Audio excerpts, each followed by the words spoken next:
Hey everyone, Emily Jashinsky, culture editor at the Federalist, here with my colleague, staff writer Tristan Justice. Tristan, thanks so much. Thank you for having me. Want to dive right in now to the riots in Lancaster, Pennsylvania. Tristan, you've reported on this for us. Tell us what happened last night and just kind of the basic facts.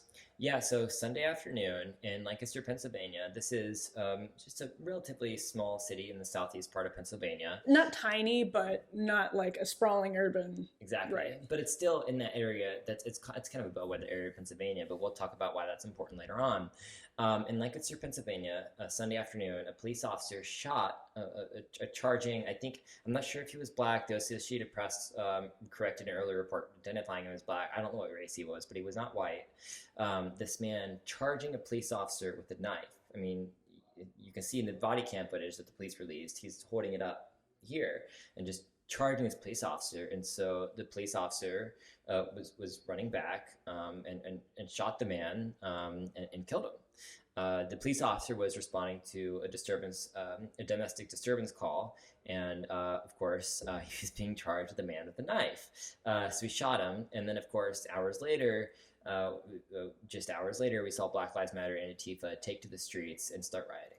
Right. And they were rioting over the shooting. And in the video, and if you haven't seen the video, what you see, as Tristan described, is the suspect lunging at the cop with a knife. I mean, he's literally jumping in the air when he gets shot. And you can see the perspective of the distance between the officer's firearm, because the body cam captures that, and the suspect in the air. And you can see in the camera that the officer's hand, by the distance of the officer's hand to the suspect as he's jumping in the air, it's not a great distance. I mean, what I would estimate it, and I don't know, at 5 to 10 yards.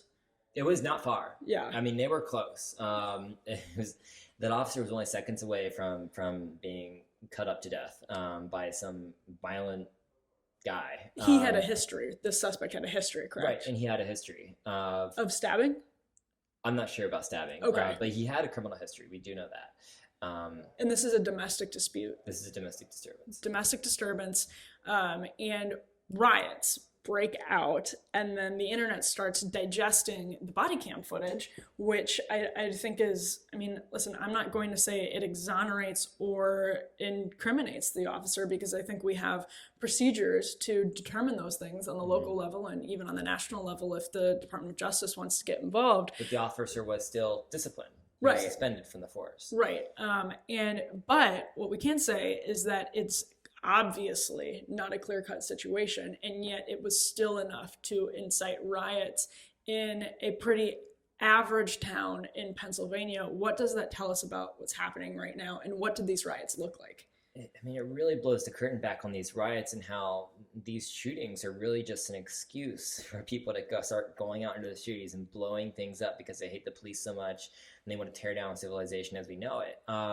There's no nuance here anymore. Yeah. I mean, if this shows us nothing else, there never really was. But if this episode, if nothing else would prove that to us, it's this episode in Lancaster, Pennsylvania, where you can clearly see in the body cam footage the police officer is being charged with a deadly man with a deadly knife. Knife is out, and it's within, yards of this officer. Right, and now you've got protesters going out at night and trying to blow up the police department because an officer was protecting himself, protecting the community, really. Right, and so there's a group of riders who come out, they start smashing cop cars and setting fires, right? Kind of some of the same stuff that we've seen in other parts of the country. Yeah, based on the footage that we saw Sunday night, it started actually relatively tame. There were some people, about 100 people gathering at the police headquarters, and they were, from what it looked like online, it looked from the videos, you can see they were kind of arguing over what they were going to do that night. A lot of people wanted to go out and riot and blow things up, which is essentially what they did. And others were calling for more restraint. After police used tear gas at one point, most of the rioters appeared to disperse, but then they came back as the gas dissipated in the air. And so the night just became more unruly, as we saw again and again and again throughout the summer. And of course, tear gas was used throughout the night. Well, and it's interesting that we had a lot of conversations about Kenosha, and that's going to be a really important point when we look back on 2020. What happened in Kenosha is going to be critical to the history of this moment in time.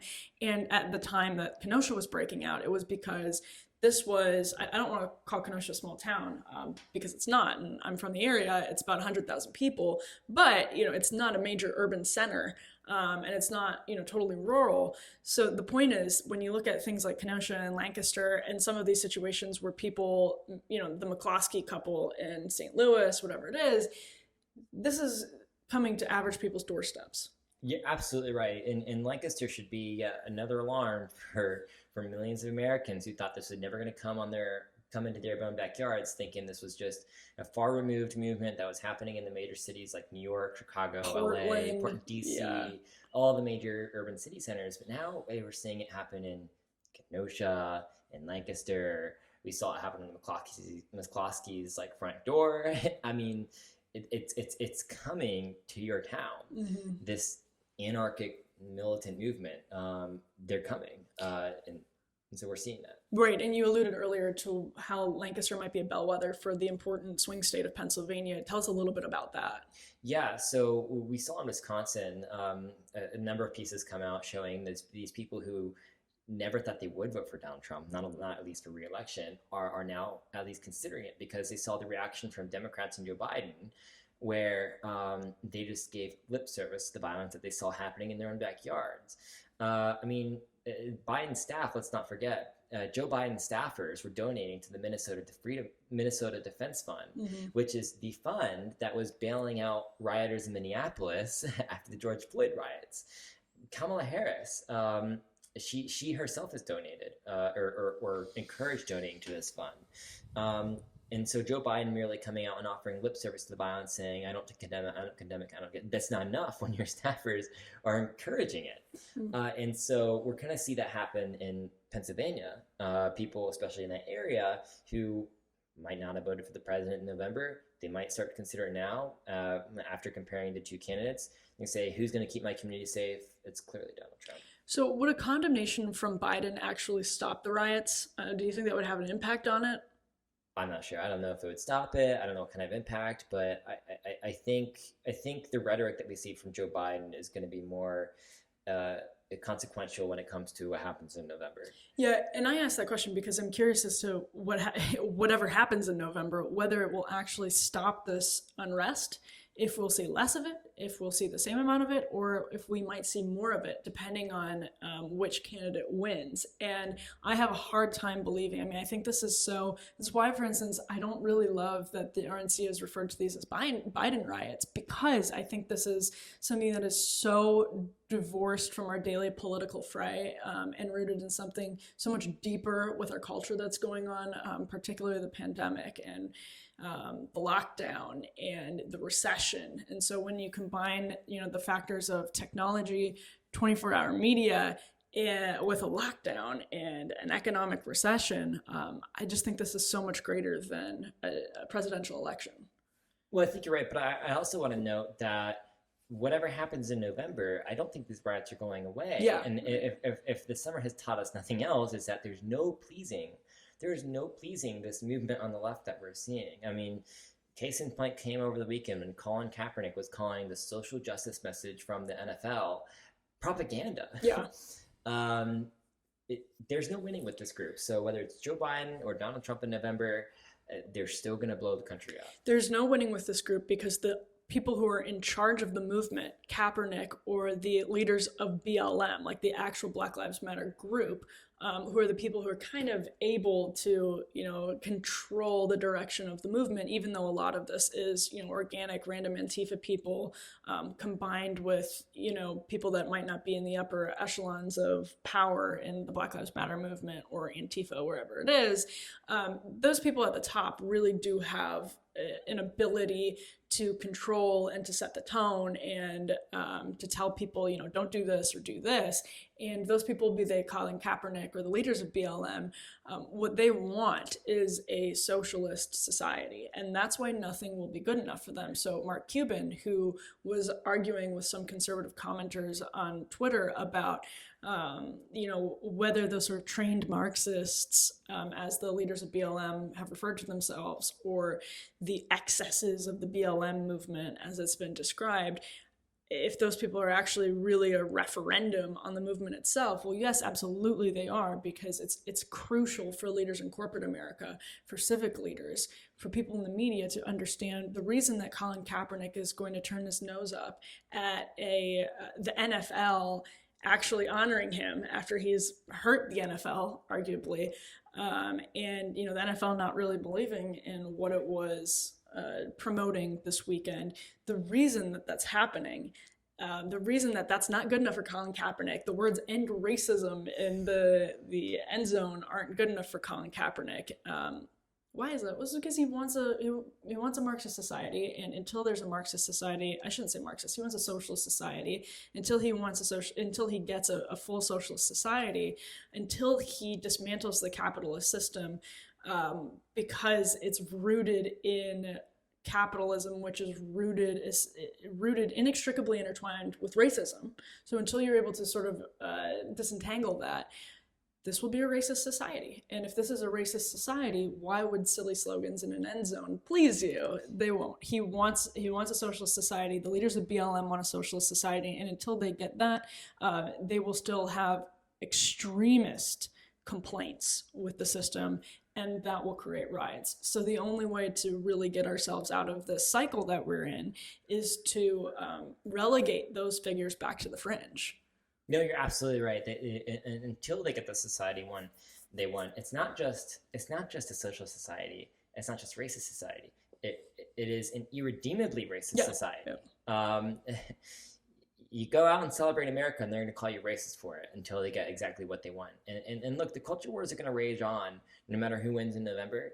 And it's not only coming from the Democrats and the Biden campaign and Kamala Harris, it's coming from our cultural elites. It's coming from Colin Kaepernick is a cultural elitist. He is coming from our Hollywood elites. It's coming from all those people on the left who are arguably pushing things in a worse direction than the Democratic Party is. Mm-hmm. The Democratic Party is just another extension to that, an important one for sure. They dictate policy, they dictate where the country goes in a lot of different ways, but our culture wars come from the cultural elites. Mm-hmm. And I think that's a driving force behind this that definitely can't be ignored as we look past November. And on that note, I would just encourage you to view the Lancaster riots through this lens, which is that the reason these riots are popping up on the middle American's doorstep and not necessarily the urban, dweller who kind of comes to expect a lot of activism in their city, leftist activism in their city. The reason these radical riots are popping up on the average American's doorstep is because and by the way, in cases that are sort of with these incoherent complaints, like this last example in Lancaster. Again, this is the reason that this framing is important as we try to understand what's happening in Lancaster, right? Like this is an incoherent complaint, right? Like this is not a really legitimate complaint about police violence that we know of yet. You watched that video. It's not clear cut. Right, like this is not like riot-worthy, immediately like something that we should all be disgusted with. That's not what this is. So the reason that these incoherent complaints are popping up on the average American's doorstep is because the fringe is now being the leftist fringe has been mainstreamed so quickly and so effectively in our society that people from Lancaster to Kenosha to Portland to Washington, D.C. are taking up this mantle and are empowered to smash cop cars and start fires in the middle of the streets from coast to coast and everywhere in between. Not quite everywhere yet, but in between, because the fringe is now empowered. Absolutely right. And I'll remind you that it all started on the college campus. So yes, for an important decades now, Republicans and conservatives have been highlighting the campus insanity that we've seen from leftist professors and leftist students who cannot even handle anyone with a different viewpoint, let alone a conservative viewpoint, on their campus. Mm-hmm. And so for decades, we just bred aggressively woke children who have now permeated throughout the leadership of our mainstream institutions. They're now the ones who are leading the New York Times, who are leading the Washington Post, who are leading. Well, they've been leading Hollywood for a while. Yeah. But you get what I'm seeing here. They're now in the leadership of our mainstream institutions, and so now we're seeing that ideology break out, and we really saw that come out with the Tom Cotton op-ed. Do you remember that? Of course, yeah. This summer, earlier this summer, Tom Cotton published an op-ed arguing for the president to invoke the Insurrection Act, right, to send in troops, Yep. To send in troops to quell the chaos just ripping across our cities. And the New York Times, they published the piece, and then they saw a public revolt from their own staff who were going on Twitter saying this op-ed puts Black lives in danger. Yep. And so the Times almost immediately apologized for publishing the piece and ousted the two editors. James Bennett had to resign. Yeah. Yep. I mean, it was the complete outlaw of different thought, and it wasn't even a controversial opinion. No. So it's straight from the college textbooks. Yeah, this really has been absolutely 100%. It can't be stated enough, and it's something that, like, when we look back on this moment, not long in the future, but 6 months from now, when we have to come up with policy solutions, and hopefully there are Republicans with spine and Democrats with some spine, in state governments and in the federal government, who will say, hey, maybe we need to do something about college campuses. The president actually has taken a couple of steps via executive orders, and Betsy DeVos has as well. But obviously, parents need to be more informed consumers, as do students, of what they're purchasing. Taxpayers need to be more informed, and everyone needs to pay closer attention to college campuses, because what we're seeing right now in our culture is a direct consequence of what has happened on those campuses as we have funneled more and more young people through our system of higher education. That's a really important point, and I'm not, like, I don't know who was rioting in Lancaster, but you don't have to, be an Oberlin student anymore to have grown up in an environment where these radical ideas are normalized, and that's really important. And it's again, this is direct consequence of that, because those people who did go to Harvard or Oberlin are creating a situation where people in the middle of the country are taking their cues from them, right? Like, they control our writers' rooms, our newsrooms, our board rooms, and our classrooms. So welcome to America 2020. All right, Tristan, thank you so much for stopping by. Thank you for having me.